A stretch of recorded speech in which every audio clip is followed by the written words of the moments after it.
Apakah kalian pernah bertanya-tanya bagaimana seniman bisa mengubah karya seni dua dimensi mereka menjadi sesuatu yang sepenuhnya baru? Nah, itulah yang akan kita bahas dalam video kali ini.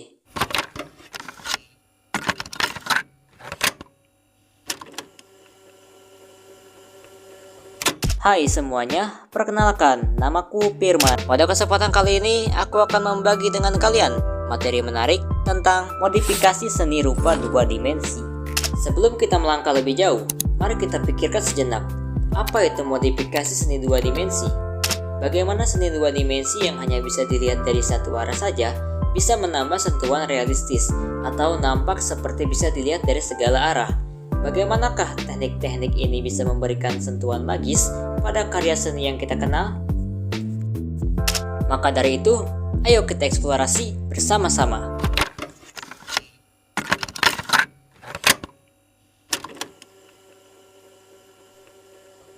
Pernahkah kalian melihat lukisan atau gambar yang benar-benar berbeda setelah mengalami modifikasi?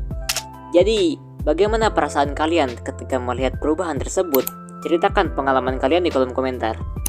Meskipun karya seni dua dimensi pada dasarnya terbatas pada dimensi panjang dan lebar yang hanya dapat dilihat dari satu arah saja atau bahkan dari permukaan yang datar, seniman dapat melakukan berbagai macam modifikasi menggunakan berbagai teknik dan alat yang ada. Beberapa seniman dua dimensi modern mencoba menciptakan efek yang memberikan sedikit ketidakpastian atau kesan tiga dimensi, bahkan ketika dilihat dari sudut pandang yang berbeda. Teknik ini mungkin melibatkan penggunaan efek optik khusus atau pengaturan yang dirancang untuk menciptakan ilusi visual tertentu. Meski demikian, secara umum, seni tiga dimensi memberi kemampuan lebih besar untuk diakses dan dinikmati dari berbagai sudut sesuai dengan dimensi yang sebenarnya. Oke, mari kita lanjutkan ke ide dari modifikasi seni dua dimensi. Pertama-tama, apa yang dimaksud dengan modifikasi? Secara sederhana, modifikasi seni dua dimensi adalah proses mengubah atau memodifikasi karya seni yang sudah ada untuk menciptakan sesuatu yang baru dan unik. Modifikasi dapat melibatkan berbagai macam teknik dengan penggunaan alat tradisional seperti adanya pensil, kuas, atau penggunaan perangkat lunak digital untuk memanipulasi. Pada dasarnya, ini adalah kreativitas yang berkembang dari imajinasi seniman. Nah, jadi teknik macam apa sajakah yang ada untuk bisa memodifikasi karya seni dua dimensi? Mari kita cari tahu.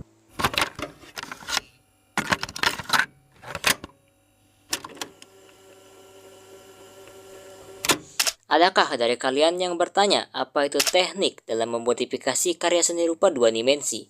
Tidak ada. Jadi, teknik adalah cara yang dipergunakan untuk berkarya sesuai dengan media yang dipilih.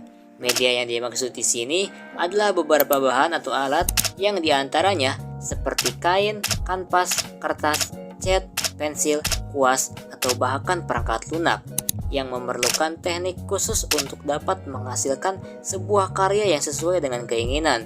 Jadi, pada dasarnya, tidak semua media bisa menggunakan teknik yang sama. Setiap media seperti kain, kanvas, kertas, dan perangkat lunak memiliki teknik khusus yang berbeda.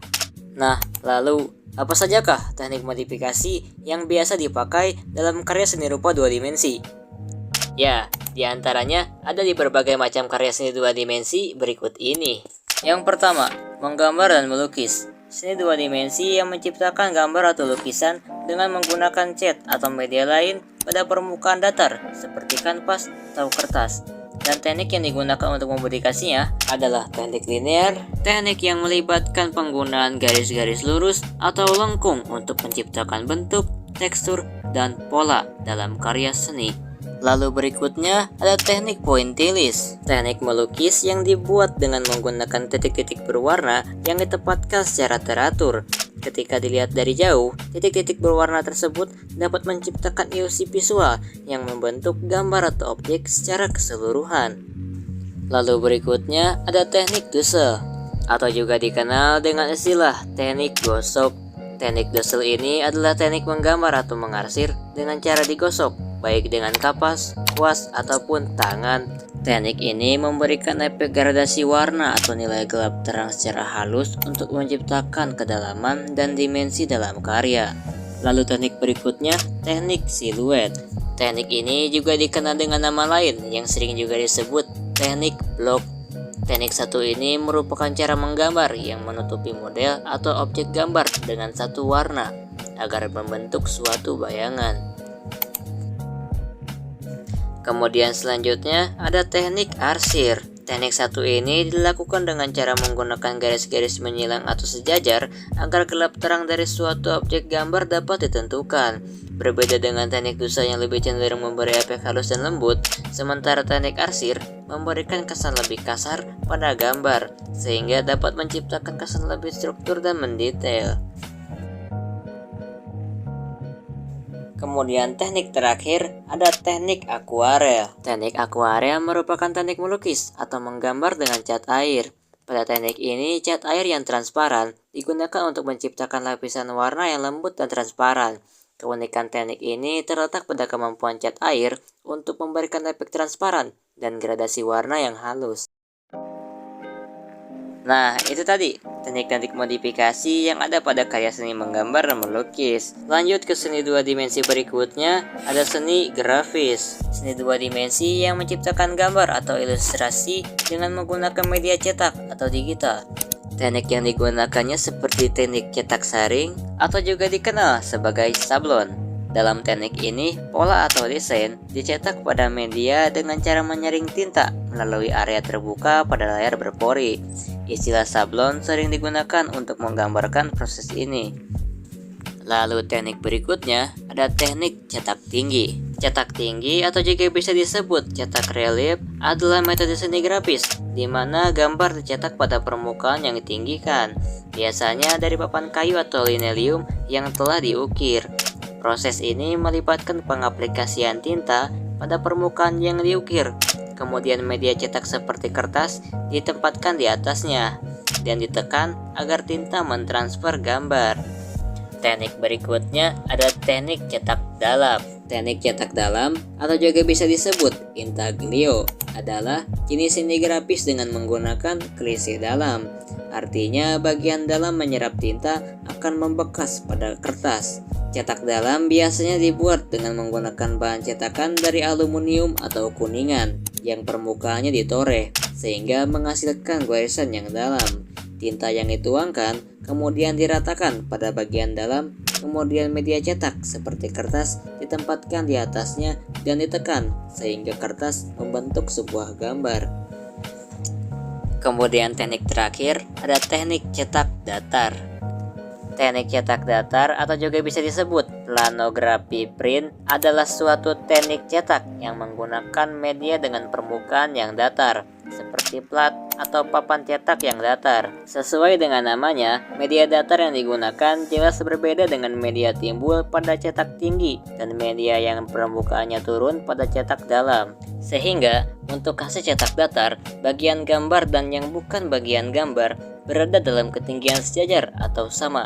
Pada dasarnya, proses ini melibatkan transfer tinta dari permukaan cetakan datar ke media cetak seperti kertas.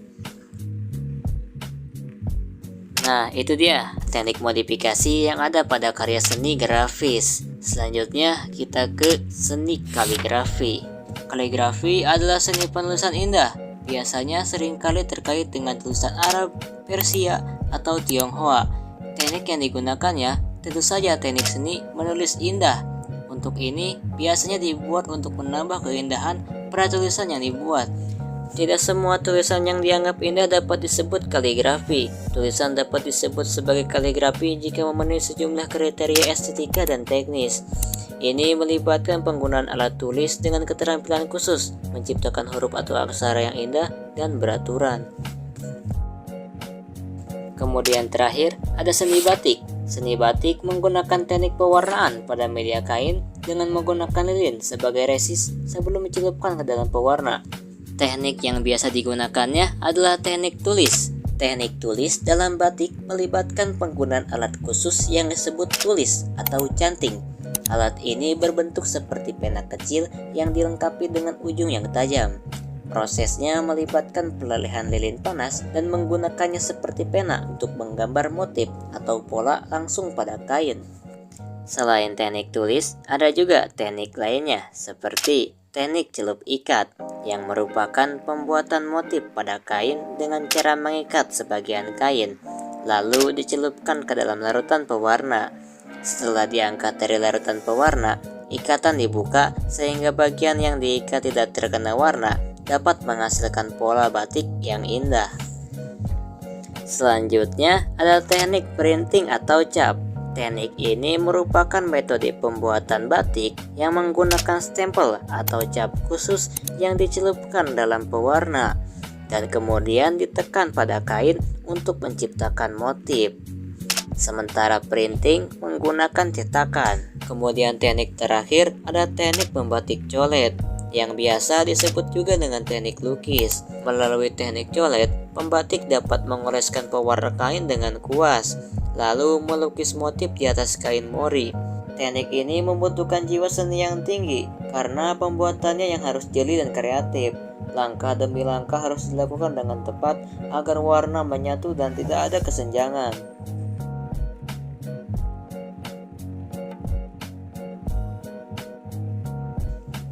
Nah, itu dia teknik modifikasi yang ada pada berbagai macam karya seni rupa 2 dimensi.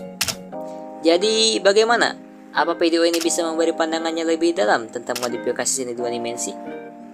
Mungkin sampai sini saja untuk video kita kali ini. Terima kasih sudah menonton sampai habis. Like video ini kalau kalian suka. Baik, namaku Firman dan sampai jumpa lagi di video selanjutnya.